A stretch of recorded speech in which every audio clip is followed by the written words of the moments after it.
ఒకసారి కొంచెం ఇంట్రెస్టింగ్‌గా ఉంది. ఏమంటే రజనీ గారితో నేను మొదటిసారి గుంటూరులో ఒక సభలో మాట్లాడా. అది 1992. మన్మోహన్ సింగ్ గారు అప్పటికి ఆర్థిక మంత్రి. మొదటి బడ్జెట్ ప్రవేశపెట్టారు. ఈ అధ్యక్షురాలు, నేను, ఏబీకే ప్రసాద్ గారు, ఇంకా కొంతమంది. ఇప్పుడు మళ్ళీ చాలా కాలం తర్వాత ఈ సభలో మాట్లాడుతున్నాము. ఒక్కటే ఆసక్తికరం ఏంటంటే అప్పుడు భారతదేశం యొక్క ఆర్థిక స్వాతంత్రానికి సంబంధించి తీవ్రమైన సవాలు ఎదురైంది. నూతన ఆర్థిక విధానాలు మొదలైనవి.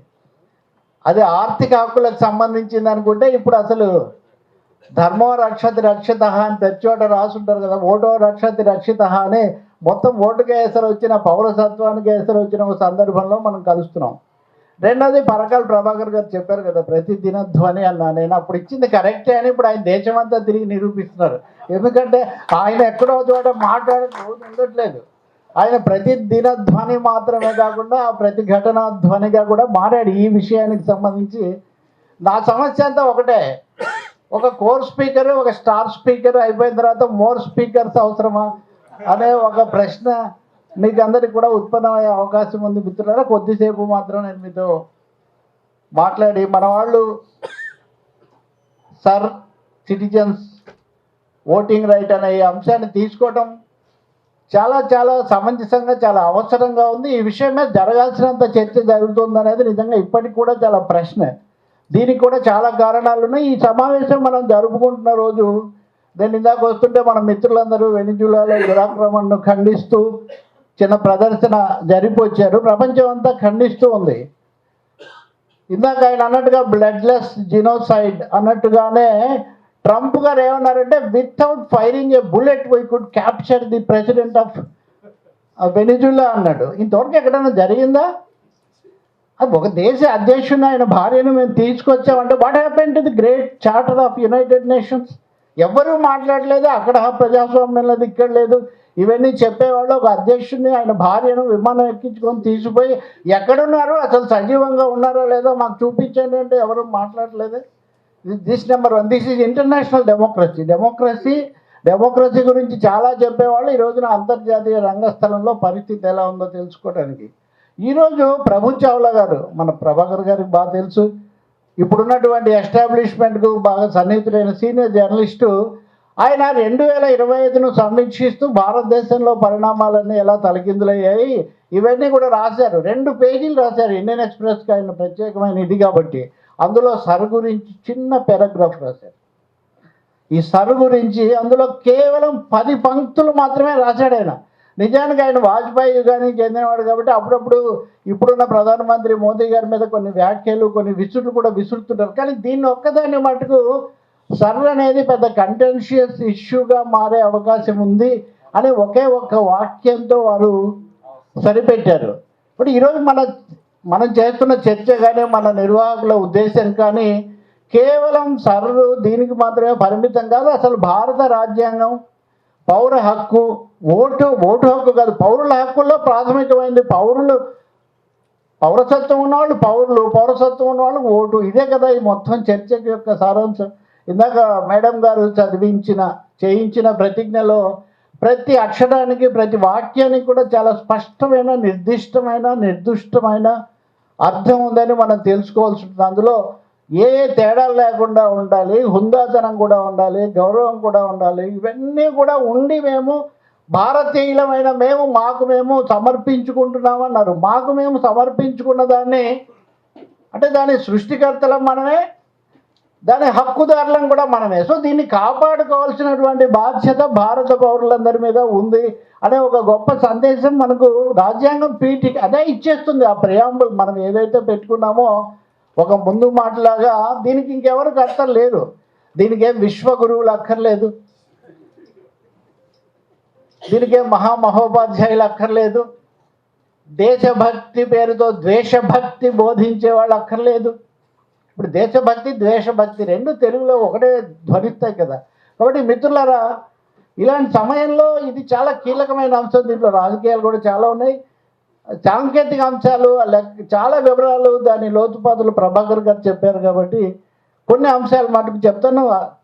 అదృష్టవశాత్తు ఒక న్యాయమూర్తి గారు, అందులో ఉన్నత న్యాయస్థానానికి ప్రాతినిధ్యం వహించిన న్యాయమూర్తి గారు ఉన్నారు. కాబట్టి భారత ప్రధాన న్యాయమూర్తి సుప్రీంకోర్టు రాజ్యాంగ ధర్మాసనం సర్ మీద విచారణ జరుపుతూ మేడం గారు ఒక మాట అన్నారు, ఏదన్నా చేయాలంటే కనీసం నోటీస్ ఇచ్చి అభిప్రాయం తెలుసుకోవాలి కదా, ఇన్ని కోట్ల మంది ఓట్లు తీసేస్తున్నప్పుడు ఒక్క నోటీస్ కూడా ఒక్క సమాధానం లేకుండా ఎలా చేస్తారు అని ఈ మాట సుప్రీంకోర్టు అడిగింది. సర్ విచారణలో సుప్రీంకోర్టు అడిగింది. మీరు ఏది అడిగినా కానీ సాంకేతికమైన సమాధానాలు ఇస్తున్నారే కానీ, టెక్నికల్ రిప్లైస్ ఇస్తున్నారే కానీ ప్రాక్టికల్ రియల్ రిప్లైస్ ఎందుకు ఇవ్వడం లేదు? ఏ విషయం అడిగే not very big percentage is removed అని, లేకపోతే ఇట్స్ వెరీ స్మాల్ ఇట్లా తప్ప ఇంకొక పెద్ద సమస్య, ఇదంతా డిజిటల్ యుగము, మేము డిజిటల్ వల్ల చేయాల్సి వస్తుందని చెప్తున్న వాళ్ళు డిజిటల్ రిప్లై కూడా ఇవ్వడం లేదు. అంటే హ్యూమన్ ఫిజికల్ రిప్లై కూడా ఇవ్వడం లేదు, డిజిటల్ రిప్లై కూడా ఇవ్వడం లేదు. ఎవరికి? మనకు కాదు, సుప్రీంకోర్టుకు ఇవ్వట్లేదు. ఇప్పుడు సుప్రీంకోర్టు పరిస్థితి ఏంటి? సిటిజన్స్ అంటే మనం సదస్సులు పెట్టుకుంటున్నాము, కానీ సుప్రీంకోర్టు ఏం చేస్తుంది? రాజ్యాంగ రక్షణ, రాజ్యాంగం యొక్క మౌలిక స్వభావం నిర్దేశించింది సుప్రీంకోర్టు. రేపు చేయాల్సింది కూడా సుప్రీంకోర్టే. కానీ భారత ప్రధాన న్యాయమూర్తి మీద నిండు పేరోలగంలో ధర్మాసనం మీద ఉండగా ఒక వ్యక్తి చెప్పు విసరడానికి ప్రయత్నించాడు. అతని మీద ఏమీ కనీసం మందలింపు కూడా లేదు. అంటే భారతదేశంలో న్యాయ వ్యవస్థ, రాజ్యాంగాన్ని రక్షించవలసిన వ్యవస్థ యొక్క అత్యున్నత అధిపతిగా ఆ పరిస్థితి ఉంటే రాజ్యాంగం అనేది ఇబ్బందిలో ఉందా లేదా అనే ప్రశ్నకి ఇంకేం ఇంకా ప్రశ్న లేదు కదా. అది eternal vigilance is price for freedom, నిరంతర అప్రమత్తతే స్వాతంత్రానికి మూల్యం అని. భగత్ సింగ్ కూడా తన జైల్లో ఉన్నప్పుడు నోట్స్ రాసి పెట్టుకునేవాడట. ఆ నోట్స్లో ఒకటి ఏంటంటే, స్వేచ్ఛ అనే వృక్షాన్ని నిరంతరం యోధుల యొక్క రక్తంతో తడుపుతూ ఉండాలి అని రాశాడు. రక్తంతో కాదు, వాళ్ళ పోరాటంతో, దీంతో అన్నిటితో కూడా తడుపుతూ ఉండాలి, లేకపోతే అది ఆ మొక్క అలా ఉండదని. కాబట్టి మిత్రులారా, ఈ సర్ అనేది లేదా ఓటింగ్ రైట్ అనే దాని మీద ఇంత చర్చ జరగాల్సి రావటం ఇప్పుడు ఇదేమి యాదృచ్ఛికము కాదు, యథాలాపంగా వచ్చినటువంటిది కూడా కాదు. భారత రాజ్యాంగంలో పౌరసత్వానికి సంబంధించి 2వ భాగంలో చాలా నిబంధనలు ఉన్నాయి. అలాగే ఎన్నికల సంఘానికి సంబంధించి 324 నుంచి అదొక 4-5 నిబంధనలు ఉన్నాయి, ఎలా చేయాలి. ఆ తర్వాత స్పెసిఫిక్ రూల్స్, రెగ్యులేషన్స్ ఇవన్నీ ఉన్నాయి. కానీ ఇవన్నీ కూడా ఈ ఓటర్ల జాబితాల సవరణ అన్నది చాలా ట్రాన్స్పరెంట్గా, ఓటర్ ఫ్రెండ్లీగా జరగాలి అని చెప్తున్నాయి. మీరు చూస్తారు ఇప్పుడంటే సినిమాలు తగ్గి ఇళ్లలో చూస్తున్నాం, కానీ మనం సినిమాలకు వెళ్తే మీకు 18 ఏళ్ళు నిండాయా, మీరు ఓటర్గా చేరారా, మీ సమీపంలో ఉన్నటువంటి వాళ్ళను సంప్రదించి చేరండి అని మనకు అడ్వర్టైజ్మెంట్ వేసేవాళ్ళు. అలాగే ఇప్పటికి కూడా మన ఓటర్ కార్యకర్తలు వీళ్ళందరూ చేర్చడం కోసం అనేక సైట్స్ పెట్టి మరీ చేస్తున్నారు. సో ఇప్పటివరకు భారతదేశంలో పౌరసత్వం అన్నప్పుడు, ఓటు హక్కు అన్నప్పుడు ఇంకా ఎక్కువ మందిని ఓటర్లుగా చేర్చాలి, ఓట్లు ఎక్కువ మంది వెయ్యాలి, ఇంక్లూజన్ అన్నది ప్రధానమైనటువంటి సూత్రంగా ఉంది. కానీ ఇప్పుడు స్పెషల్ ఇంటెన్సివ్ రివిజన్ అన్నప్పుడు ఇది యాక్చువల్గా స్పెషల్ ఇంటెన్సివ్ రిమూవల్. దీన్ని మనం మామూలుగా చెప్పాలంటే it is nothing but special intensive removal. ఇంకా దీనికి చాలా చెప్పొచ్చు, కానీ ఈ విధంగా ఇవి చెప్పడంలో మన ఇప్పుడు ఏలిన వారు చాలా సిద్ధహస్తులు. సో స్పెషల్ ఇంటెన్సివ్ రిమూవల్ అనేది ఎందుకు అవసరమైంది? అసలు అంతకుముందు ఉన్నటువంటి సమ్మరీ లేకపోతే స్పెషల్, అప్పుడు కూడా స్పెషల్ అనే పదం కూడా వాడారు. కానీ ఇంటెన్సివ్ అంటే ఎంత ఇంటెన్సివ్? నెల రోజుల్లో బీహార్ ఎన్నికలు జరగబోతున్నాయనగా నెల లోపల తేల్చిపడేయండి. ఒక 6 కోట్ల మంది 7 కోట్ల మంది ఓటర్లు ఉన్న చోట నెల రోజుల లోపల ఏం తేలుస్తారు? ఇప్పుడు ఉన్న వాళ్ళందరినీ బయటికి పంపించడానికి మాట్లాడడం చాలా సులభం, ఇంకా రాబట్టడానికి మాట్లాడడం కష్టం. కాబట్టి అంత తేలిగ్గా ఎందుకు తీసుకున్నారంటే వాళ్ళ ఇంటెన్షన్ దీన్ని స్ట్రెంథెన్ చేయడం కాదు, ఇంకా ఎక్కువ మంది పాల్గొనేటట్టు చేయడం కూడా కాదు. ఇక్కడ ఇంకో మాట కూడా చెప్పాలి. హోంమంత్రి అమిత్ షా గారు పార్లమెంట్లో సర్ మీద చర్చ జరగలేదు. ఇందాక వారు అన్నారు కదా, సర్ ఎవరు నిర్ణయించారు అని అడిగితే వాళ్ళు సమాధానం చెప్పలేదు. సర్ మీద పార్లమెంటు సర్ అనే పేరుతో చర్చ జరపలేదు. ఎన్నికల సంస్కరణలు అన్న పేరుతో చర్చ జరిపింది. అది కూడా ఒక 4 రోజులు సభా భంగం ఇవన్నీ అయిన తర్వాత, ఇదంతా అయిన తర్వాత ఎన్నికల సంస్కరణలు అన్న పేరుతో చర్చ జరిపింది. చర్చలో ప్రతిపక్షాలు మాట్లాడే అనేక ఉదాహరణలు ఇచ్చి అదంతా ఒక ఎత్తు. హోంమంత్రి గారు అమిత్ షా గారు అక్కడ సమాధానం ఇస్తూ, ఈ దేశ ప్రధానమంత్రిని ముఖ్యమంత్రిని చొరబాటుదారులు ఎన్నుకునేటటువంటి పరిస్థితిని మేము అనుమతించబోము అని జవాబు చెప్పారు. ఇది పార్లమెంట్లో ఇచ్చిన సమాధానం. అంటే పార్లమెంట్ కూడా సర్ అనే పేరుతో చర్చ జరపలేదు ఒకటైతే, మరి 2024లో ఈ ప్రభుత్వాన్ని ఎన్నుకున్నప్పుడు సర్వేం జరగలేదే, 2019లో ఎన్నుకున్నప్పుడు కూడా సర్వేం జరగలేదే, లేదు 75 ఏళ్ల భారతదేశంలో ఇప్పటి వరకు జరిగిన ఎన్నికలన్నింటిలో కూడా ఈ special intensive removal or revision process జరగకుండా ఎన్నికైనటువంటి ప్రభుత్వాలన్నీ ఓట్లు వేసిన వాళ్ళందరినీ మనం ఏ విధంగా పరిగణించాలి? ఇది రాజకీయ ప్రశ్న, ఇది రాజ్యాంగబద్ధమైనటువంటి ప్రశ్న కూడా. దీనికి తోడుగా మనం ఇంకొక మాట కూడా మనం తప్పకుండా చెప్పాలి. వారన్నట్టుగా రాజకీయ పార్టీల పరిస్థితి. రాజకీయ పార్టీలు 2019 నుంచి ఈ దేశంలో ఈవీఎంల గురించి, ఈవీఎంలో టెక్నికల్ ప్రాసెస్ గురించి, వీవీప్యాట్ ముందుండాలా, యూనిట్ ముందుండాలా, లేకపోతే ఓటింగ్ ఇది ముందుండాలా, ఇది ఒకటి జరుగుతుంది. దానికి ఇది తోడైంది. ఈవీఎంల విషయంలో రాజకీయ పార్టీల వైఖరి కనుక తీసుకుంటే, ఇప్పుడు చాలామంది తేలిగ్గా అంటుంటారు కదా, మీరు గెలిచినప్పుడు లేదా మీరు ఓడిపోయినప్పుడు ఉందా అని. నిజంగా అలాగే చాలా రాజకీయ పార్టీలు, ఉదాహరణకు నాకు మాజీ పార్లమెంట్ సభ్యుడు ఇప్పుడు ఉన్న అధికార పార్టీ కార్యదర్శిగా కూడా పనిచేశాడు, జీవీఎల్ ఫోన్ చేసి, రవి గారు ఇదంతా ఏం లాభం లేదు, నేను దీని మీద 2009లోనే పుస్తకం రాశాడు ఆయన. ఈవీఎంలు ఈ ప్రక్రియ ఇదంతా కూడా లోపభూయిష్టమైంది, ఏ దేశంలో దీన్ని వాడట్లేదు, వీవీప్యాట్ ఉంటే తప్ప ఇది కుదరదు అని ఆయన దానికి బుక్ రాశాడు. ఆ బుక్కు ముందు మాట చంద్రబాబు నాయుడు గారు రాశారు.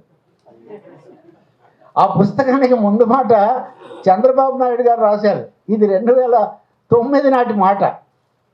2019 ఎన్నికలు అయిన తర్వాత మాజీ ముఖ్యమంత్రి జగన్మోహన్ రెడ్డి గారు రాజ్భవన్ ముందు మాట్లాడుతూ, ఎన్నికలేంటి అసలు ఈవీఎంలు అది ఇది అంటున్నారు, మీరు గెలిచినప్పుడు అన్నీ బాగున్నాయని ఆయన కూడా అన్నారు. ఎన్నికల ప్రక్రియ దానికి సంబంధించిన దాంట్లో తేదీలు, ఎన్నికల తేదీలు ఎప్పుడు జరుపుతారన్నది ఒకటి ముఖ్యమైనది. నాకు బాగా గుర్తుంది, పశ్చిమ బెంగాల్లో 1972లో ఎన్నికలను తారుమారు చేశారని ఆ రోజున ఉన్నటువంటి వామపక్ష కూటమి వాళ్ళు దాని మీద ఆందోళన చేశారు. ఒక జయప్రకాష్ నారాయణే అక్కడికి వెళ్ళారు. అప్పటి నుంచి ఎన్నికల సంఘాల మీద రకరకాల ఇవి వస్తున్నాయి. మా ఎన్నికలు ఫలానా తేదీన జరపండి అని ప్రతిపక్ష ప్రభుత్వాలు అడగడము, కేంద్రం ఒప్పుకోకపోవడం, ఇటువంటివి జరుగుతూ వచ్చింది. నరేంద్ర మోదీ గారు కూడా గుజరాత్ ముఖ్యమంత్రిగా ఉన్నప్పుడు 2000 ఘటనల తర్వాత, అంటే గుజరాత్ మారణకాండ నుండి ఏదైనా అండి, అది అయిన తర్వాత ఆయన ఎన్నికలు జరపాలంటే ఎన్నికల సంఘం సమయం తీసుకుంది. అప్పుడు ఆయన ఎన్నికల సంఘం మీద చాలా తీవ్రమైనటువంటి ఆరోపణలు చేశారు. చాలా తీవ్రమైన యుద్ధమే జరిగింది గుజరాత్ ప్రభుత్వానికి, ఎన్నికల సంఘానికి. ఎవరైతే ఎన్నికల సంఘాన్ని ప్రశ్నించడం అదేదో చాలా అపవిత్రమైన కార్యము, రాజద్రోహము, ప్రజాస్వామ్యానికి విఘాతమని మాట్లాడుతున్నారో వాళ్ళు గుర్తించాల్సింది ఏంటంటే, ఎన్నికల ప్రక్రియను, ఓటు హక్కును, ఎన్నికల సక్రమ నిర్వహణ కాపాడుకుంటేనే ప్రజాస్వామ్యం సజీవంగా ఉంటుంది తప్ప అది లేకపోతే లేదు. Idea institute of democracy and electoral alliance assistance అనేటటువంటి సంస్థ చేసిన అధ్యయనం ఒక విషయం చెప్తుంది. 1975 తర్వాత అంతకంతకు ప్రపంచవ్యాప్తంగా ఎన్నికల ప్రక్రియలు చాలా తప్పుతో పడుతున్నాయి. అసలు ఎన్నికలు సక్రమంగా జరగడం లేదు. ఫలితాల మీద మీకు తెలుసు కదా, ఎన్ని చోట్ల ప్రభుత్వాలు ఎన్నికైన ప్రభుత్వాలను కూడా రానివ్వకుండా చేశారు. రిజిమ్ చేంజ్ల గురించి ఎన్ని చోట్ల మాట్లాడారు ఇవన్నీ. అలాగే ట్రస్ట్ అనే ఇంకో సంస్థ కొన్ని వివరాలు ఇచ్చింది. ప్రపంచంలో 100 కోట్ల మంది ప్రజల దగ్గర అసలు ఏ పత్రాలు లేవు. 100 కోట్ల మంది ప్రజల దగ్గర ఏ పత్రాలు లేవు, అంటే గుర్తింపు పత్రాలు, ఇంకొకటి ఇట్లాంటివన్నీ కూడా. ఇప్పుడు చాలా చర్చ, న్యాయమూర్తి గారు కూడా ఇక్కడ ఉన్నారు కాబట్టి 2 పదాలు ఉన్నాయి, state of evidence, evidence of state. Evidence ఏంటి అనేది ఒకటి. ఉదాహరణకు మనందరం ఏది కావాలన్నా ఇప్పుడు చాలాసార్లు పత్రాలు, ఇప్పుడు చాలాసార్లు మనం ఇల్లు ఏదో రిజిస్టర్ చేయాలని చూస్తే దానికి సంబంధించిన పత్రం దొరకదు కాబట్టి ఇల్లు ఇది కాదు అంటే కుదురుతుందా? ఇది అందరికీ అనుభవమే. పాస్పోర్ట్ కావాలంటే అప్పుడు పరిగెత్తి కొన్ని పత్రాలు తెచ్చుకుంటారు, ఇంకో దానికి ఇంకొకటి తెచ్చుకుంటారు.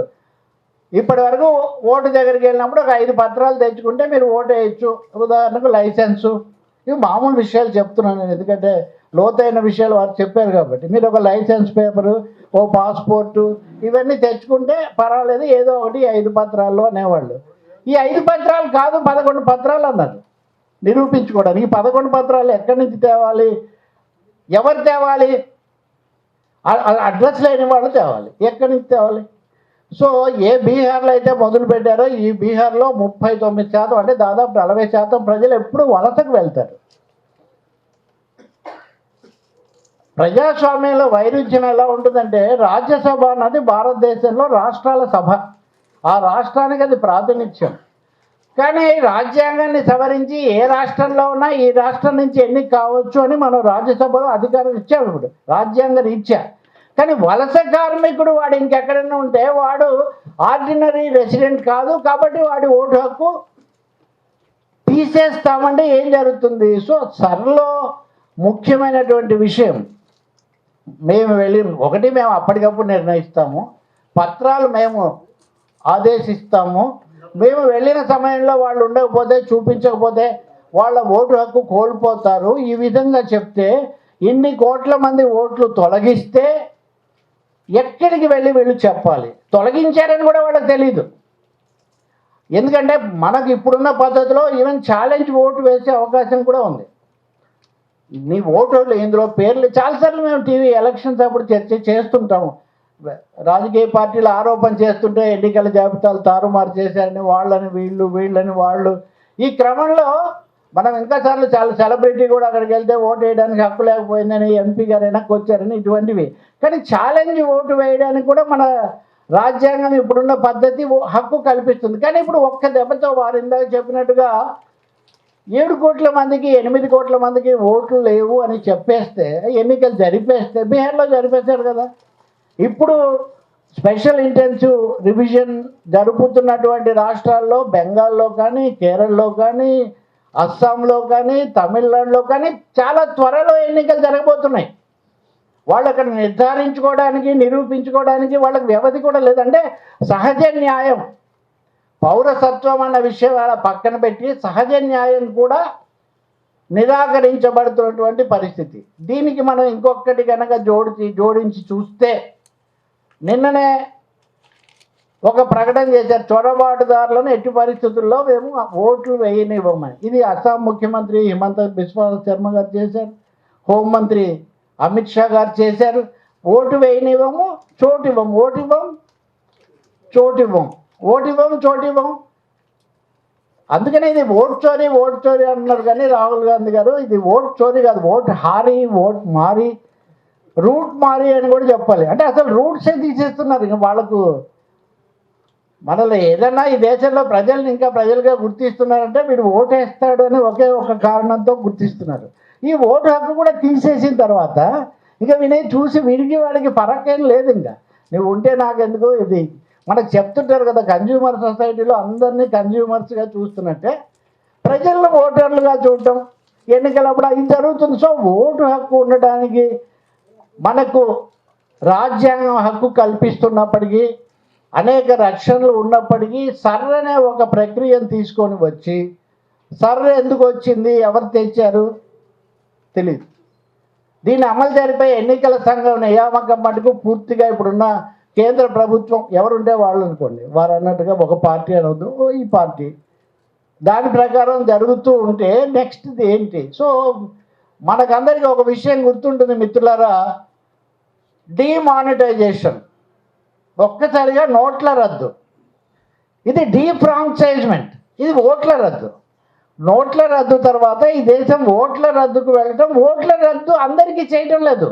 మీరు నోట్ల రద్దు కూడా అందరికీ చేయలేదని మీరు గుర్తించండి. సామాన్య ప్రజలు దీనివల్ల కష్టపడ్డారు, కానీ కార్పొరేట్లు చాలా ఇప్పటికి కూడా 100 కోట్లు మార్చుకునే వాళ్ళు క్షేమంగానే ఉన్నారు. సో ఓట్ల రద్దు కూడా చాలా సెలెక్టివ్గా సెలెక్టివ్ ఏరియాస్లో సెలెక్టివ్ పారామీటర్స్తో వాళ్ళు ఈ ఓట్ల రద్దు చేయడం అనేది జరుగుతుంది. ఇది లాక్ స్టాక్ బ్యారల్ అని ఏమాత్రం పరిశీలనకు కానీ చర్చకు కానీ మళ్ళీ ఏమనాలి విజ్ఞప్తి చేసి పునరుద్ధరించుకోవడానికి కానీ అవకాశం లేకుండా చేస్తున్నారు. ది మోస్ట్ అన్డెమోక్రటిక్ ఇన్హ్యూమన్ ఎక్సర్సైజ్గా ఇది మారింది. ఇన్హ్యూమన్ అని ఎందుకు అనాలంటే ఈరోజు పత్రికలు మీరు చూడండి, పురులియాలో 82 ఏళ్ళ ఒక వృద్ధుడు దుర్జయ్ మాజీ అనేవాడు రైలు కింద తలపెట్టి చచ్చిపోయాడు. వాళ్ళ అబ్బాయి chief election commissioner Gyanesh Kumar మీద కేసు వేశాడు. మా నాన్న మీ వల్లే చచ్చిపోయాడు, మీరు వచ్చి ఓట్లు పత్రాలు లేవు, నీ ఓటు తీసేస్తున్నాం అన్నాడు. మీరు మీడియా వాళ్ళకు బాగా తెలుసు, ఎన్నికలప్పుడు అంగవైకల్యం ఉన్న వాళ్ళు దీంట్లో వచ్చారని, 70 ఏళ్ళ వృద్ధురాలు కూడా వచ్చిందని అప్పుడే వెళ్తారు చాలామంది వాళ్ళ దగ్గరికి. ఈ 82 ఏళ్ళ ముసలాయనకు నిజంగా ఓట్లు లేదంటే ఒకసారి షాక్ అయిపోయాడు. వాడు 5 రోజుల నుంచి ఇతను అబ్బాయి చెప్తున్నాడు, ఆ పత్రాలు ఇంకో చోట ఉన్నాయి, రేపు తెచ్చే అవకాశం కూడా ఉంది, కానీ మా నాన్న 5 రోజుల నుంచి వేరే అంశం మాట్లాడలేదు. 80 years ఓల్డ్, ఇందాక వారు యంగ్ పీపుల్ గురించి చెప్తారు, అది కూడా మనం మాట్లాడదాం. ఒక 80 years మ్యాన్ చాలామంది షేక్ అయిపోతారు. ఈ ఆధార్ కార్డు నా దగ్గర ఉంది, లేకపోతే మా అబ్బాయి కట్టిన దాని తాలూకు ఏటీఎం కార్డు నా దగ్గర ఉంది, అవి నమ్ముకొనే బతుకుతుంటారు చాలామంది మనుషులు ఈ దేశంలో. లేదా ఏది ఫస్ట్ వచ్చిందంటే లేకపోతే 2 నెలలకు ఒకసారి ఇస్తుంటారు, పింఛన్ తెచ్చుకోవడానికి వెళ్తున్నాం. ఇటువంటివన్నీ కూడా ఈ పత్రాలన్నీ ఎందుకు కొరగావు? మనిషిని ఒక కమాడిటీగా మార్చినప్పుడు, if you remember a little, కొంచెం వెనక్కి వెళ్తే ఈ మొబైల్ ఫోన్లు ఇవన్నీ కొత్తగా వచ్చినప్పుడు అమితాబ్ బచ్చన్ ఒక అడ్వర్టైజ్మెంట్ చేసేవాడు. అన్ని పేర్లు వీటిలో అంత అసమానతలు చాలా ఎక్కువగా ఉన్నాయి, రాము సోము అట్లా కాదురా, నీ నెంబర్ ఎంత అంటే అప్పుడు 98480 ఎక్కువగా ఉండేది. 98480 2000 అంటే ఒకటి లేస్తాడు, ఇంకొకటి లేస్తాడు. సో ఈ సెల్ ఫోన్ వచ్చి చాలా సమానత్వం తెచ్చేసింది. ఇంకా మనుషులు పేర్లు చులకనలు వాడి కులాలు ఇవన్నీ తెలియవని అనేవాళ్ళు. కానీ ఇప్పుడు మన మనుషుల పేర్లు కూడా మర్చిపోయి ఆల్మోస్ట్ నెంబర్ అంటే మళ్ళీ వెతకాల్సిందే కదా, మన అమ్మాయి నెంబర్ కూడా మనకు. ఇది నేను ఎందుకు చెప్తున్నానంటే కమాడిఫై. ఇక్కడ ఈ ఎన్నికల దాంట్లో కూడా ఈ card digital evidence, state of evidence, evidence of state, ఇవి ఉంటే ఎవిడెన్స్. కానీ ఈ ఎవిడెన్స్ పత్రాల స్టేట్ ఎట్లా ఉంది? ఇప్పుడు మిమ్మల్ని ఉన్న ఫలానా ఎవరైనా వచ్చి ఇప్పుడు చెక్ చేస్తారండి పోలీసులు, ఉన్న ఫలానా ఈ గది తలుపులేసి మేము చెక్ చేస్తాము.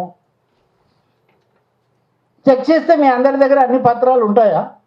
ఎందుకు ఉండాలి అసలు? ఈ భారతదేశంలో ఉండేటటువంటి వాళ్లకు ఈ ఆర్డినరీ సిటిజన్షిప్ అనేది లేదా? ఇప్పుడు we the people of India అని మనం చేసినప్పుడు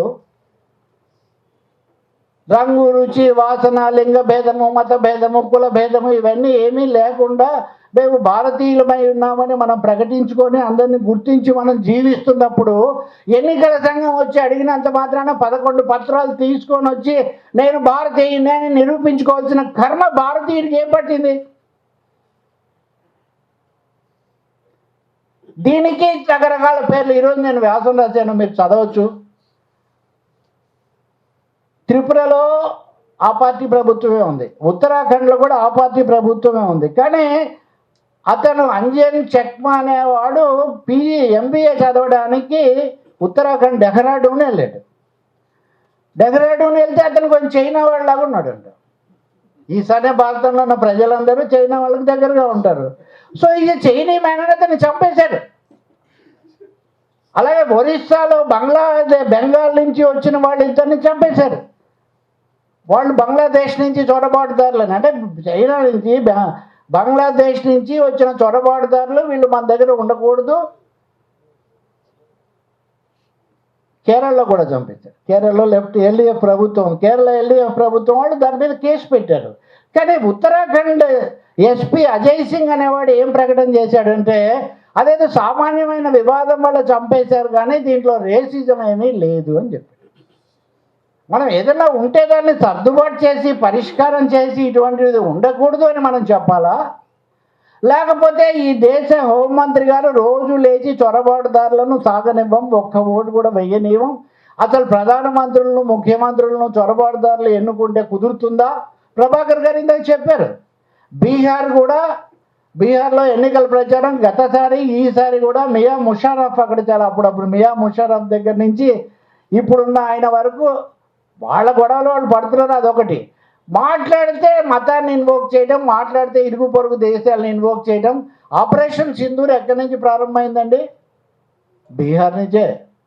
బీహార్లోనే ఎన్నికల ప్రకటన చేయడానికి ముందు, నేను ఈ విషయాలు సంబంధం లేనివి చెప్పడం లేదు, ఈ ఓటు అనే సమస్యను, దేశ ప్రజలు ప్రజాస్వామ్య సమస్యను, విదేశాలతో ఉన్న వివాదాలను, దాంట్లో మళ్ళీ మతాన్ని కూడా మేళవించటం వల్ల వస్తున్నటువంటి ఒక పెద్ద సమస్యగా ఇప్పుడు ఈసారి ముందుకు వస్తుంది. అస్సాంలో అయినా బెంగాల్లో అయినా బెంగాలీ చొరబాటుదారులు, బెంగాలీలు కాదు వాళ్ళు బంగ్లాదేశీయులని. మళ్ళీ ఇంకొకటి ఇక్కడ అందరూ గుర్తించింది ఏంటి? It is nothing but de facto adjudication of citizenship of India. Election commission is expected to make an general verification of the documents.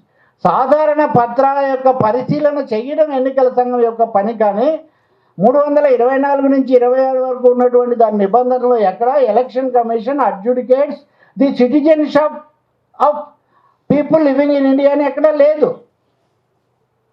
దానికి కొన్ని సాధారణ అంతకుముందే పౌరసత్వం ఉంటుందే ఉండదా? అదే నేను ఇందాక చెప్పిన ఆయన రాసింది state of evidence of state. అంటే మీరు పౌరులైతేనే మీకు పాస్పోర్ట్ ఇస్తారు.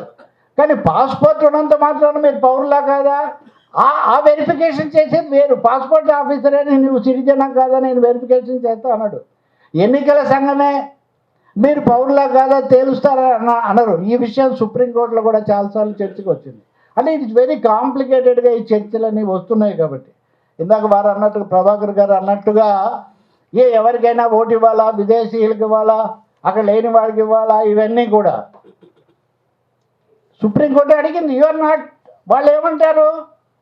ఓటర్ల జాబితాను సవరించాల్సింది ఎన్నికల సంఘమే, అగ్రీడ్. పౌరసత్వాన్ని పరీక్షించాల్సింది ఎన్నికల సంఘం కాదు, అగ్రీడ్. కానీ పౌరులు కాని వాళ్ళకు ఓటు ఇస్తారా అని సుప్రీంకోర్టు కూడా ప్రశ్నించింది. ఈ చిక్కుముడి ఎక్కడ విప్పాలి? ఇప్పుడు ఇది ఎలా ఉంటుందంటే, మీరు మీ భార్యను కొట్టడం మానేశారని అడిగితే ఆ ప్రశ్నకు జవాబు చెప్పడం చాలా కష్టం. ఈ ప్రశ్న పౌరులు కాని వాళ్ళకు పౌరసత్వం పరీక్షించే హక్కు మీకుందా? లేదు. కానీ పౌరులు కాని వాళ్ళకు ఓటు ఇవ్వాలా? ఇచ్చారు కదా, ఇన్ని సంవత్సరాలు నడిచింది కదా. పౌరులు కాని వాళ్ళకేం ఓటు ఇవ్వలేదే. ఈ దేశంలో ఓట్లు వేస్తూనే ఉన్నారు, సవాలు చేస్తూనే ఉన్నారు, కోర్టులు పరిశీలిస్తూనే ఉన్నాయి. ఒకవేళ తప్పు జరిగితే వాళ్ళ ఎన్నికను రద్దు చేస్తూ కూడా ఉన్నారు. కాబట్టి అసలు ఈ దేశంలో ఇది ఎన్నికల వ్యవస్థ కొత్తగా పుట్టినట్టు. కోట్ల మందిని, 10 కోట్ల మంది అంటే దాదాపు 1/10 ఆఫ్ ది ఓటర్ స్ట్రెంత్లో రద్దు చేసి పడేస్తే ఇంకా what is the fun of electoral democracy ఏముంది? కొన్ని దేశాలకి జనాభా కంటే కూడా చాలా ఎక్కువ. ఇప్పుడు 97 లక్షల మందిని తమిళనాడులో పక్కన పెడుతున్నాం. 97 లక్షలు ఎంత ఉంటుందని? తమిళనాడు ఈజ్ నాట్ ఇన్ఫిల్ట్రేషన్ జరిగే స్టేట్ కాదు అది. అక్కడేం చొరబాటు లేదు, అదేమీ సరిహద్దు రాష్ట్రం కాదు. తమిళనాడులో ఎందుకు చేస్తున్నారు? సమాధానం చాలా స్పష్టంగా, అక్కడ మనం ఏం గెలిచే అవకాశం బొత్తిగా లేదు అనే ఆలోచన కావచ్చు. గుజరాత్లో ఎందుకు చేస్తున్నారు? ఉత్తరప్రదేశ్లో ఎందుకు చేస్తున్నారు? ఉత్తరప్రదేశ్లో 2.89 కోట్లు, దాదాపు 3 కోట్ల ఓట్లు వాళ్ళకే భయం వేసింది. సో ఇంకొక వారం గడువు తీసుకున్నారు. ఎలా పరిష్కారం చేస్తారో తెలియదు. ఇంకా ఒక విచిత్రమైన సమస్య చెప్తా. ఇప్పటివరకు మనం ఎదుర్కొన్నది కాకుండా తాజాగా ఈరోజు పత్రికల్లోనే ఒక సమస్య వచ్చింది. ఒక 2 కోట్ల మంది యొక్క పత్రాల్లో తేడాలు వస్తున్నాయంట. ఈ తేడాలు ఎటువంటివి అంటే, పత్రాలన్నీ మ్యాచ్ చేసి చూసినప్పుడు, ఉదాహరణకు సుబ్బారావు గారు రామారావు గారి అబ్బాయి. ఇప్పుడు సుబ్బారావు గారి వయస్సును రామారావు గారి వయస్సును వీటన్నిటిని పోల్చి చూస్తే మ్యాచ్ కావట్లేదంట. ఇది నెంబర్ 1. నెంబర్ 2, వారు ఇందాక అన్నట్టుగా ఇంటి పేర్లు తరచూ మారిపోతుంటే, ఈవెన్ దత్తులు తీసుకోవడాలు, లేకపోతే ఊర్లు మారడాలు, లేకపోతే ఇంకా అదే స్థిరపడ్డాలు. ఇప్పుడు నా పేరు ఉంది, నా పూర్తి పేరు చాలా ఉంటుంది, తెలకపల్లి రవి నేను మార్చుకోవడానికి వెళ్ళాను. ఆ మధ్యలో కొంతకాలం ఆ చివరిలో ఉన్న తోక ఇష్టం లేక రవీంద్రనాథ్ అని మాత్రమే రాసేవాడిని. సో ఇప్పుడు నా పేరు రవీంద్రనాథ్ తెలకపల్లి రవి. నేను తహసీల్దార్ గారి దగ్గరికి వెళ్ళాను. వారు నన్ను గుర్తుపడతారు, చేశారు కూడా. కానీ రవీంద్రనాథ్ అని మొదట ఉన్నటువంటి రవీంద్రనాథ్ శర్మ అనే నా మొత్తం పేరును రవి పేరుని ఆమోదించారు, కానీ మధ్యలో రవీంద్రనాథ్ అని వాడాను అన్నదాన్ని ఆమె ఆమోదించలేదు. సో ఈ ఇద్దరు ఈయన అని చెప్పలేదు. సో ఇప్పుడు ఏమవుతుంది నా పేరు?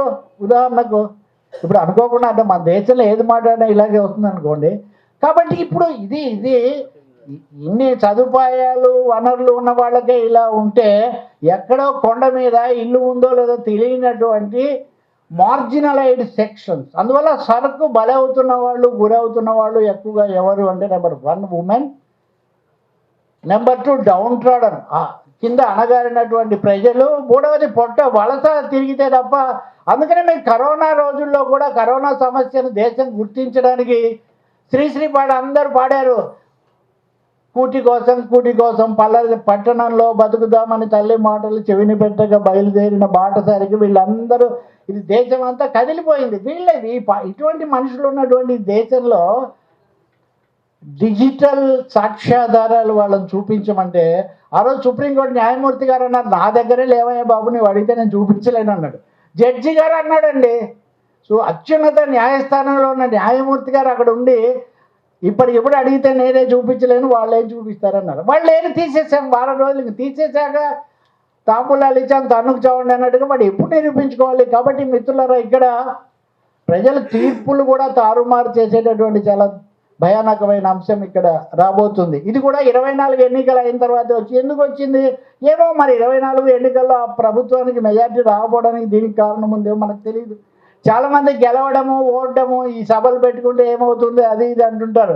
సార్ మీరు ఇలా అంటుండగానే ఈ దేశానికి స్వతంత్రం వచ్చింది సార్, మీరు ఇలా అంటుండగానే ఈ దేశంలో మొదటి ప్రపంచ యుద్ధం రెండవ ప్రపంచ యుద్ధం ఆగిపోయాయి సార్, మీరు ఇలా అంటూ ఉండగానే ఈ దేశంలో లౌకిక తత్వం, ప్రజాస్వామ్యం, ప్రాథమిక హక్కులు, మహిళల సాధికారికత, అట్టడుగు వర్గాలు నిలదొక్కుకోవడం అనేకం జరిగాయి. ఇంకా పోరాటం శాశ్వతం. సమస్యలు వస్తుంటాయి, సవాళ్ళు కూడా వస్తుంటాయి. కాబట్టి ఇంకా ఎదురే లేదు, ఇంకా లేదనే వాళ్ళ గత ఎన్నికల్లోనే పాలక కూటమి మెజార్టీ తెచ్చుకోలేదు అన్న వాస్తవాన్ని గుర్తించాల్సి ఉంటుంది. సో అటువంటిది ఏమైనా భయపెడుతూ ఉందా?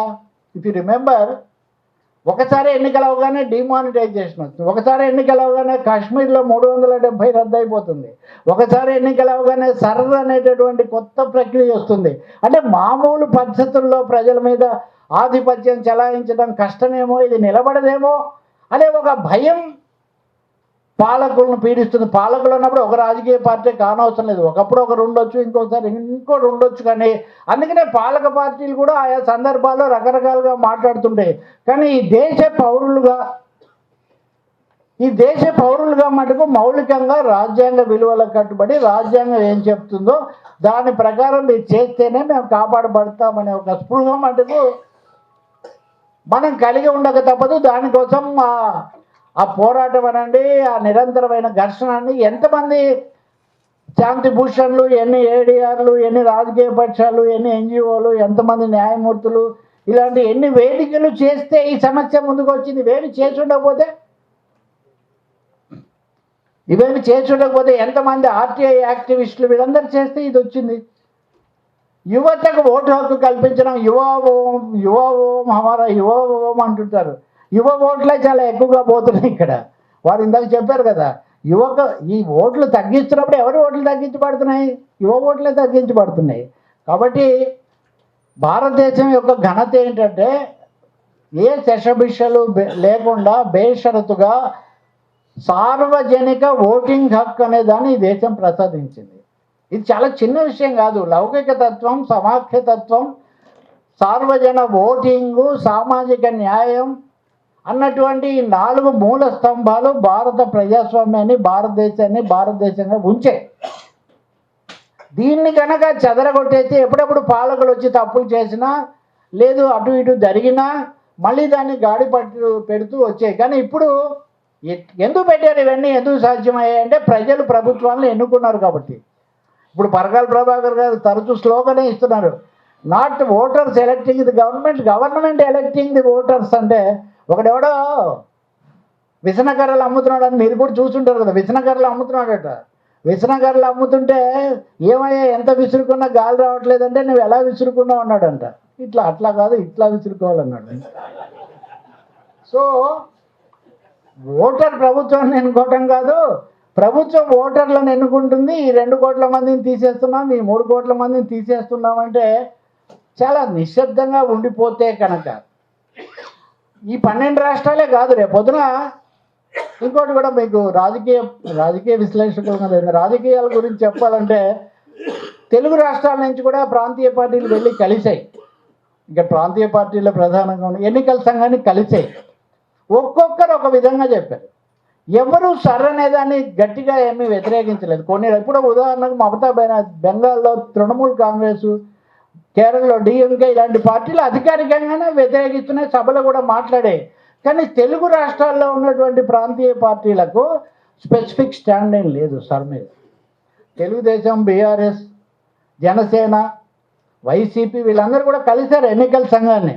వీళ్ళందరూ అటు ఇటు మధ్యస్థంగా మాట్లాడి వచ్చారే కానీ సరళ ప్రక్రియ ఇంత అదే ఈవీఎంల మీదే 2 రకాలుగా మాట్లాడారు కదా వీళ్ళు.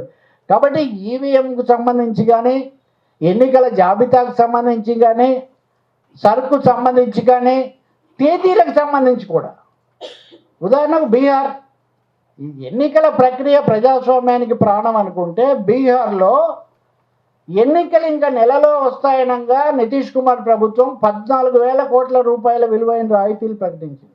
14,000 కోట్లు. కొన్ని రాష్ట్రాల్లో పథకాలు ఆపేసిన ఎన్నికల సంఘం అక్కడేమో ఆపాలి, అనుమతించింది. వాళ్ళు ఓట్లు బాగా ఉపయోగపడ్డాయని కూడా పరిశీలనలు చెప్తున్నాయి. ఈ మాటలను నేను ఎందుకు చెప్తున్నానంటే ఎన్నికల సంఘం అన్నది కూడా దాని ఏర్పాటు కూడా, దాని కాన్స్టిట్యూషన్, దాని ఫార్మేషన్ కూడా చాలా డెమోక్రటిక్గా జరగాల్సిన అవసరం చాలా ఉంది.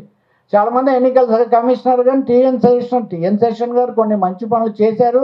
కొన్ని సమస్యలు కూడా అప్పుడు వచ్చి అది అయిపోయింది. ఎప్పటికప్పుడు ఎన్నికల సంఘం మీద, ఉదాహరణ గర్వాల జరిగినప్పుడు ఆయన ఎన్నికల సంఘం గతంలో కూడా కొన్ని చర్చలు జరిగాయి. కానీ ఇప్పుడు ఎన్నికల సంఘం మన లోక్సభలో ఆ చర్చ కూడా వచ్చింది. మన మీడియా వీటిని ఏం హైలైట్ చేయదు.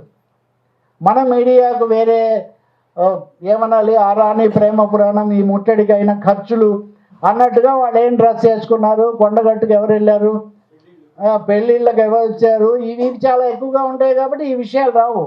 లోక్సభలో పాయింట్అవుట్ చేసి చెప్పింది ఏంటంటే ఎన్నికల సంఘాన్ని, ఎన్నికల కమిషనర్గా ఒక వ్యక్తి నియమించబడిన తర్వాత ఏ తప్పు జరిగినా అతని మీద చర్య తీసుకునే హక్కు, అవకాశం లేకుండా ఇమ్యూనిటీ, రక్షణ కల్పించబడింది. ఆ ఎన్నికల కమిషనర్లుగా నియమించబడిన వాళ్ళు ఎవరు అంటే జూనియర్లు అయిన వాళ్ళు, ప్రత్యేకించి నిన్న మొన్న రాజీనామా చేసిన వాళ్ళు, ఎన్నికల సంఘాన్ని నియమించేటటువంటి ఆ సెలక్షన్ కమిటీలో భారత ప్రధాన న్యాయమూర్తి కూడా ఉండటం మంచిదే అని సుప్రీంకోర్టు ఇచ్చిన సలహాను కూడా కేంద్రం ఆమోదించలేదు. కాబట్టి పిక్ అండ్ చూస్ అన్నట్టుగా వాళ్ళు సెలెక్ట్ చేసిన వాళ్ళు వచ్చారు. అందుకని చాలా దేశాల్లో భారత ఎన్నికల వ్యవస్థకు, భారత న్యాయ వ్యవస్థకు వీటికి కొంచెం గౌరవం ఎక్కువగా ఉండేది. కానీ ఎన్నికల వ్యవస్థ ఇప్పుడు చాలా బాహాటంగా, ఇది భారతీయ జనతా, ఎక్కడో ప్రభాకర్ గారే అన్నారు, భారతీయ యువ మోర్చా, భారతీయ మహిళా మోర్చా ఉన్నట్టుగా ఇది భారతీయ ఎన్నికల మోర్చాగా మారిపోయింది అని ఆయన ఒక మాట అన్నాడు. ఇది రాహుల్ గాంధీ కూడా అన్నారు, ప్రతిపక్షాలు కూడా అన్నాయి. ఎన్నికల సంఘం యొక్క స్వయం ప్రతిపత్తి సుప్రీంకోర్టు కంటే, సారీ న్యాయమూర్తి గారు ఉన్నారు, ఏమనుకో, ఐ థింక్ నేనే, సుప్రీంకోర్టు కంటే కూడా ఎన్నికల సంఘం అనే దానికి స్వయం ప్రతిపత్తి ఎక్కువగా ఉండాలి. అది పర్ఫెక్ట్గా, అది డెమోక్రటిక్గా ఉంటేనే ప్రజాస్వామ్యం ఉంటుందని. మీకు ఎన్నికల సంఘానికి ప్రతిపత్తి లేదు, ఓటేసేటటువంటి ఓటరుకు స్వేచ్ఛ లేదు. ఇక ఓటరుకు, ఎన్నికల సంఘానికి, ఎన్నుకునేవాడికి కూడా స్వేచ్ఛ లేకపోయిన తర్వాత ఇంకా రాజ్యాంగం ఎంత చెప్తే ఏముంది? ప్రపంచంలో భారత రాజ్యాంగము అతి పెద్దది, అత్యంత ఉత్కృష్టమైనది, అత్యంత నిర్దిష్టమైనది. ఎన్నైతే ఏముంది? వాన కురిస్తే వంక దొల్లాలని అవన్నీ అమలు అయితే కదా. కాబట్టి మిత్రులారా, ఒకవైపున న్యాయ వ్యవస్థ మీద ఇప్పుడు చూడు, సర్ అనేది సుప్రీంకోర్టు ముందు ఉంది. కొంచెం ఆలోచన, కొంచెం ఆందోళన కలిగించే విషయం ఏంటంటే ప్రధాన న్యాయమూర్తి గారు మొన్న ఒక ప్రకటన చేశారు. సుప్రీంకోర్టు అనేది 24/7 లాగా పనిచేస్తుంది. రాత్రిపూట కూడా మీరు అర్ధరాత్రి కూడా తలుపు తట్టవచ్చు. పెండెన్సీ తగ్గించడానికి మేము maximum all well and good. కానీ women and religion rights, women's rights and religions, దీనికి సంబంధించి చాలా సమస్యలు ఉన్నాయి. వీటన్నిటిని మేము చాలా చకచకా పరిష్కారం చేయబోతున్నాము. ఉమెన్ అండ్ రైట్స్ అన్నప్పుడు sir it's well and good, మన ఉమెన్ ఎప్పుడో ఏమనాలి, భారత్ బిల్లు దగ్గర నుంచి, బాల్య వివాహాల రద్దు దగ్గర నుంచి, సతీ అప్పటి నుంచి కూడా ఇదే కదా. ఈవెన్ రాజా రామ్మోహన్ రాయ్ కూడా విలియం బెంటింగ్తో పోరాడి సతీ సహగమన చట్టం తెచ్చాడని ఇప్పటికీ మన వాళ్ళు తిట్టుకుంటూనే ఉంటారు కదా పాపం. కాబట్టి మీరు అది చేస్తే మంచిదే, కానీ అందరి పట్ల ఒకటే విధంగా చేస్తారా? భారత రాజ్యాంగం చెప్తున్నట్టుగా కుల, మత, లింగ, జాతి, వర్ణ వగైరా వగైరా తేడాలు ఏం లేకుండా చేస్తారా, లేకపోతే ఒకరే తప్పు చేస్తున్నారని మీరు భావిస్తున్నారా? ఇది కీలక ప్రశ్న. రెండవది, జస్టిస్ మురళీధర్ అనే గతంలో ఇక్కడికి వచ్చారు. అందరూ ఈ దేశంలో భావించేది ఆయన he's denied very legitimate promotion అనే ఒక భావన చర్చలో ఉంది. ఇదేమో బహిరంగమే, ఇదేమో ఇంకోటి కాదు. ఆయనకి మధ్య ఏదో వేరే అపాయింట్ ఒక ముఖ్యమైన పొజిషన్ కూడా ఇచ్చారు. కురేషి కూడా ఇచ్చారు. ఎన్నికల ప్రధానాధికారి కావడానికి కురేషి కూడా ఉంది. ఈవెన్ ఆ మాటకు వస్తే బిఎన్ రమాదేవి గారు అప్పుడు షీ వాజ్ క్వాలిఫైడ్. అప్పుడు ఉన్నటువంటి చంద్రశేఖర్ ప్రభుత్వం ఆమెను కాదని శేషన్ను పెట్టారు. తర్వాత ఏదో చాలా జరిగాయి అనుకోండి. ఎన్నికల కమిషనర్లు ఇప్పుడు కూడా ఉంది. మురళీధర్ గారు మాట చెప్పాడు, basic structure of the constitution, రాజ్యాంగ మౌలిక స్వభావం, ఈ విషయంలో కేశవానంద భారతి కేసులో ఇచ్చినటువంటి తీర్పును మనం ప్రామాణికంగా సర్వరక్షణగా మనం పరిగణిస్తున్నాము. కానీ if tomorrow Supreme Court constitutes a bigger constitutional bench,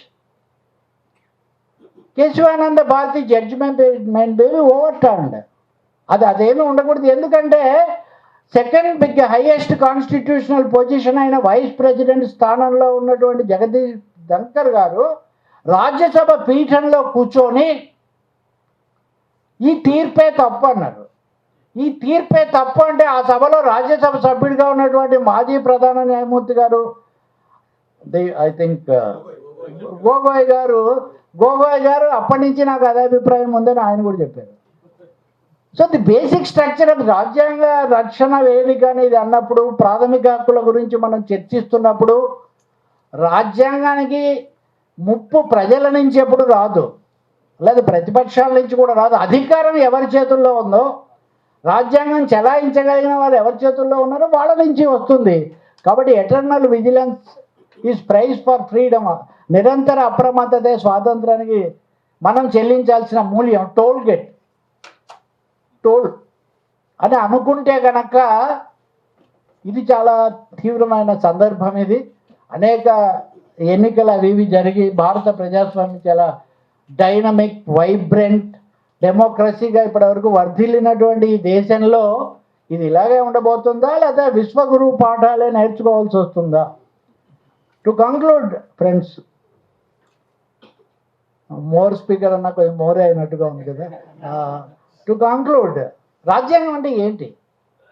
justice Chandrachud గారు సిజేఐగా ఉండగా సోమనాథ్ ఆలయానికి వెళ్ళి ఆ పైన ఎగురుతున్నటువంటి ధ్వజాన్ని చూసి, ఈ ఆలయం మీద ఎగురుతున్న ధ్వజము భారత రాజ్యాంగ ధ్వజము ఒకటే అన్నది. మొన్న భారత ప్రధానమంత్రి గారు అయోధ్యలో ధ్వజం ఎగరవేసి భారతదేశం ఇన్ని వందల సంవత్సరాల్లో సాధించిన విజయాలకు ప్రతిబింబం ఈ పైన ఎగురుతున్నటువంటి ధ్వజం అన్నారు.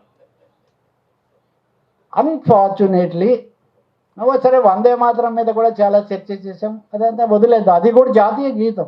నేను మామూలు రాజకీయాలు ఏం మాట్లాడలేదు, రాజ్యాంగము సంబంధమైన అంశాలే మాట్లాడుతున్నాను. తప్పకుండా ఆలయం మీద ధ్వజస్తంభం, రాజ్యాంగ ధ్వజస్తంభం ఒకటయ్యే అవకాశమే లేదు. ఆలయం మీద ధ్వజస్తంభం ఒక మతానికి సంబంధించింది. కల్చరల్గా చెప్పాలంటే వందే మాతరం పాట ఉంది, దాన్ని ఏఆర్ రెహమాన్ గారు వందే మాతరం అని కొత్తగా పాడాడు. అదే పిల్లలు పాడుకుంటున్నారు. జై హో అని భారతదేశానికి కొత్త స్లోగన్ జై హో. ఇప్పుడు ఇద్దరు కలుసుకుంటే కూడా జై హో అంటున్నారు. ఏఆర్ రెహమాన్ గారు దుర్గామాత చరణాలతో ఉంటే వందే మాతరానికి పాట కట్టగలిగేవాడా? ఏఆర్ రెహమాన్ భారతీయుడని మనం అందరం గర్వించడం లేదా? గర్వించకుండా ఉండగలమా? ఈ దేశానికి మొదటి ఆస్కార్ ఎంత గొప్ప అనేది అలా ఉంచుతాం. తెచ్చిపెట్టాడు కదా జై హో పాట ద్వారానే. కాబట్టి ఇక్కడ నేను చెప్పదలుచుకుంది ఒకటే. నిన్ననే మోదీ గారు, ప్రధానమంత్రి గారు, హైదరాబాద్ నేషనల్ మ్యూజియంలో బౌద్ధ అవశేషాలు, స్తూపాలు, వీటికి సంబంధించిన చాలా వాటిని ప్రారంభోత్సవం చేశారు. నిజంగా మీకు ఎప్పుడైనా చూడండి, అద్భుతమైన కళాఖండాలు, భారత సాంస్కృతిక పరిణామ క్రమం మొత్తం మనం అక్కడ చూడగలుగుతాం. బుద్ధుడిని అక్కడ ప్రారంభించాడు. బుద్ధుడి యొక్క గొప్పతనం ఏంటంటే ప్రజాస్వామ్య మూలాలు గ్రీస్లో కాదు భారతదేశంలోనే పుట్టాయని ఏమైనా చెప్పాలంటే మనం బుద్ధుడిని తలుచుకోవచ్చు. మీరు చుట్టుపక్కల ఎక్కడైనా తొట్లకొండ లేదా బొజ్జోనికొండ లేదా ఇక్కడ నిజామాబాద్ దగ్గర వెళ్ళి చూడండి, బౌద్ధ ఆరామాల్లో ఎక్కడైనా కానీ పైన అందరు ఇలా కూర్చొని ఉంటారు. ఇక్కడ బుద్ధుడు ఉంటాడు. చర్చ, డెమోక్రటిక్ డిస్కషన్, ఒకరు చెప్తే ఇంకొకరు వినడం కాదు. సో బౌద్ధ మతం దగ్గర నుంచి బుద్ధుడి దగ్గర నుంచి ఏఆర్ రెహమాన్ వరకు భిన్న మతాలు, భిన్న సంస్కృతులు, భిన్న విశ్వాసాలు ఉన్నటువంటి ఈ దేశంలో నిన్న మొన్న ఒక పెద్ద ఆయన శతవార్షికోత్సవం జరుపుకుంటున్నటువంటి ఆర్ఎస్ఎస్ అధినేత అయినటువంటి మోహన్ భగవత్ గారు భారతదేశము హిందూ దేశం అని చెప్పడానికి రాజ్యాంగం అవసరం లేదు అన్నారు. ఐఎమ్ కోటింగ్, ఇందాక ఆయన కూడా చూపించారు నాకు.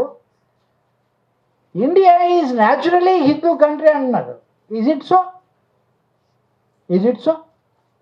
Then the recently retired supreme court chief justice గారు ఆయన the first Buddhist CJI of this country అని చెప్పుకున్నారు ఆయన. నేను ఎందుకు చెప్తున్నా అంటే ఎన్ని కాంప్లెక్సిటీస్ ఉన్నాయి. మనం డెమోక్రసీ గురించి, జాతుల గురించి, చొరబాట్ల గురించి, ఓటు హక్కు గురించి, ప్రభుత్వాల గురించి చర్చించేటప్పుడు ఈ కాంప్లెక్సిటీస్ ఉన్నాయన్న విషయం కూడా మన మీడియా మనకు చెప్పడం లేదు. ఒక చిన్న ఇంటరప్షన్ ఇక్కడ చెప్పండి. అంటే ఈ సందర్భంగా చెప్తాను. మన రాజ్యాంగము వి ద పీపుల్ అనే దాంతో స్టార్ట్ అవుతుంది, ప్రియాంబుల్. ఆ వి ద పీపుల్ అనే మీద ఒక చర్చ జరిగింది కాన్స్టిట్యూషన్, అందరికి తెలిసే ఉంటుంది. ఏమన్నారంటే we the people in the name of God అని పెడదామని కొంతమంది దగ్గర నుంచి వచ్చింది. అప్పుడు ఒక దేవుడిని విపరీతంగా నమ్మేటటువంటి వ్యక్తి, కాన్స్టిట్యూషన్ అసెంబ్లీలో ఉన్నటువంటి వ్యక్తి, అతని పేరు గబుక్కుని గుర్తురావట్లే, ఆయన రేజ్ చేశారు అబ్జెక్షన్. ఏమనంటే దేవుణ్ణి నమ్మే వాళ్ళే అందరూ ఉండకపోవచ్చు. ఎందుకు చెప్తున్నా అంటే వివిధ మతాలు, జాతులు కాదు, దేవుణ్ణి నమ్మని నాస్తికుల గురించి కూడా కన్సిడర్ చేసినటువంటి సెక్యులరిస్టిక్ కాన్స్టిట్యూషన్ మనది ఆ రోజు. అందుకని ఆ రోజు సెక్యులరిజం అనేది పెట్టక్కర్లేదు అనుకున్నాను. ఎందుకంటే ఆ స్థాయిలో ఆలోచించే కాన్స్టిట్యూషన్ అసెంబ్లీ మెంబర్స్ ఉన్నారు కాబట్టి ఆ రోజు అక్కర్లేకపోయింది సెక్యులరిజం అనేది. అప్పటికీ సెక్యులరిస్టిక్ కాని విషయాలు చాలా పొందుపరచబడి రాజ్యాంగంలో. నాకు తెలిసి కౌస్ లాటర్ గురించి అందులో పెట్టినప్పుడు దానికి అభ్యంతరాలు వచ్చింది, మతపరమైనటుంది కదా అని. కానీ దాన్ని ఏదో మసిబూసి మారేటికాయ చేసి ఆఖరికి ముస్లింల చేత కూడా ఇది రిలీజియన్కి సంబంధించింది కాదు, ఆర్థిక విషయానికి సంబంధించిన విషయం అని చెప్పేసి నోరు మూయించినటువంటి పరిస్థితి. అయినప్పటికీ అంబేద్కర్ గారు కూడా ఏమన్నారంటే సెక్యులరిజం అనేది అందులోనే ఉంది, అక్కర్లేదని అన్న పరిస్థితి. అంటే ఇవన్నీ ఎందుకు చెప్తున్నానంటే ఒక దీర్ఘంగా వారు చెప్పినట్టు లోతుపాతం ఆలోచిస్తున్నప్పుడు ఏది తట్టరు మనకి. సో మిత్రులారా, అందుకని ఈ ప్రాథమిక హక్కులు, ప్రజల హక్కులు, ఇటువంటి తేడాలు అనేవి ఇందాక వారు చదివిన దీంట్లో ఇవన్నీ కూడా ఉన్నాయి. To conclude, secular sovereign socialist secular democratic republic. Sovereign అనేది సార్వభౌమత్వం, అది కూడా చాలా ముఖ్యమైనది. బ్రిక్స్ దేశాల్లో Brazil, Russia, India, China, south Africa, ఇందులో మిగిలిన 4 దేశాలు వెనిజులా మీద జరిగిన దాడిని ఖండించాయి. ఇంతవరకు మనం స్పందించలేదు. సో సార్వభౌమత్వం అన్నది కూడా చాలా, బ్రిక్స్లో మనం సభ్యులం, ఇంకా వేరే విషయం బ్రిక్స్ నుంచి మనం రాలా. కాబట్టి ఒకదాని మీద జరిగేది అది యాదృచ్ఛికం కాదు, వరుసగా మన యొక్క మౌలికమైన దీంట్లో జస్టిస్ గారు ఎట్లా ఇక్కడే ఉన్నారు, లిబర్టీ, ఈక్వాలిటీ, ఫ్రెటర్నిటీ, సహోదరత్వం, సోదర భావం, ఫ్రెటర్నిటీ, సోదర భావం ఎక్కడ, రంగు రూప ఇది అది ఎక్కడ వస్తుంది, కుదరదు కదా ఇవన్నీ. అంటే ఇందులో ఉన్న ప్రతి వాక్యాన్ని కూడా భంగం చేసేటటువంటి. కాబట్టి ఇవన్నీ జరుగుతున్నప్పుడు ఏమవుతుంది అనే ప్రశ్న వస్తే కనుక, hereby this to conclude, ఈ వేదిక మీద hereby adopt, enact and give to our self అని చెప్తున్నారు. కాబట్టి మేము రిజాల్వ్ ఇది మన సంకల్పం. ఇది సంకల్పం అయినప్పుడు దాన్ని నిలబెట్టుకోవడానికి కూడా పోరాడాల్సిన, దాన్ని అధ్యయనం చేయాల్సిన, దాన్ని ప్రజల్లోకి తీసుకువెళ్లాల్సిన అవసరం ఉంటుంది. అనేక కారణాల వల్ల, ప్రత్యేకించి తెలుగు రాష్ట్రాల్లో ఉన్న పరిస్థితి వల్ల, మన తెలుగు మీడియాలో కూడా ఈ అంశాల మీద అసలు ఏమీ పెద్ద చర్చ జరగడం లేదు, టేకన్ ఫర్ గ్రాంటెడ్గా ఉంది. కాబట్టి రాబోయే రోజుల్లో ఇలాంటి వేదికల మీద ఇక్కడ న్యాయవాదులు వీళ్ళు కూడా చాలా ఎక్కువగా ఉన్నారు, దీని మీద మరింత చర్చ జరగాల్సిన అవసరం ఉంది. మరిన్ని చాలా వివరాలు కూడా అయితే ఇవి చాలా నిక్షిప్తమై వస్తున్నాయి, నిగూఢంగా వస్తున్నాయి, సూటిగా రావట్లేదు. ఇప్పుడు నేను చెప్పిన రైలు కింద తల పెట్టినా ఇంకోటి పెట్టినా మన వాళ్ళు ఎవరు బాక్సులు పెట్టి వేయట్లేదు, ఎందుకంటే దాని మీద పెద్ద చర్చ ఆసక్తి లేదు. బీజేపీగా కేంద్రంతో ఎలా కలిసి మనం ఎలా సాగాలని ఎవరికి వాళ్ళకి ఆరాటం ఉన్నప్పుడు ఈ పోటీ ఎక్కువగా ఉంది ఎక్స్పోజ్ చేయడం కంటే. అందువల్ల ఇది కేవలం తక్షణ తాత్కాలిక రాజకీయానికి సంబంధించిన అంశం కాదు, భారత ప్రజాస్వామ్యం యొక్క పౌరుల యొక్క హక్కులకు సంబంధించి. ఈరోజు ఓటు హక్కు లాగేశారు, రేపు ఆధార్ కార్డు కూడా లాగేస్తారు. ఎందుకంటే ఆధార్కే అన్నిటి మీద ఎందుకు ఆధారపడాలని సుప్రీంకోర్టు 100 సార్లు క్వశ్చన్ చేసింది, అయినా కొనసాగుతూనే ఉంది. దగ్గాలన్నా తుమ్మాలన్నా ఆధార్ చూపించండి అని అడిగేటటువంటి పరిస్థితి ఇప్పటికే ఇది. కానీ ఆధార్ కార్డుని ఎన్నికల సంఘం ఒప్పుకోవట్లేదు. ఏం చేయాలన్నా ఆధార్ అడుగుతుంటే ఎన్నికల సంఘం ఏమో చూడండి అంటూ ఎట్లా కుదురుతుంది. కాబట్టి మిత్రులారా, దీంట్లో అనేక రాజ్యాంగ రాజకీయ శాసన సంబంధమైన అంశాలు చెప్పడానికి మీ దగ్గర కొంచెం ఎక్కువ సమయం తీసుకుంటుంటాను. మనకి నమస్కారం.